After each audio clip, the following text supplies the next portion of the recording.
Welcome to the Slop Farm. Enjoy the video.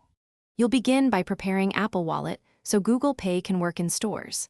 First, open Wallet and make sure a payment card is present. Google Pay on iPhone relies on Wallet as the tap layer. Then install and sign into the Google Pay app.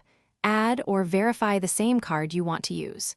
Once done, set that card as your default or enable Express Transit where supported, because that reduces prompts and speeds the contactless checkout process. Next, link Google Pay to Apple Wallet so you can tap in stores. Open Google Pay, select your card, and choose Add to Apple Wallet. The app will guide you through verification like SMS or bank confirmation. After you accept, Wallet stores a tokenized virtual card number. This is how payments stay secure because Wallet uses a token rather than your real PAN.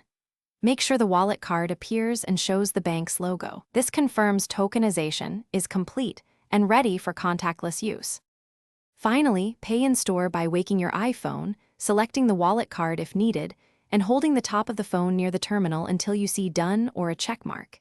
If the terminal asks for PIN or signature, follow prompts. If a tap fails, restart your iPhone to reset NFC and try again, and confirm the terminal supports contactless payments. If problems persist, contact your bank to check tokenization status or card blocks, because banks control authorizations and can resolve most remaining issues. Thanks for watching. Consider subscribing if we helped you today.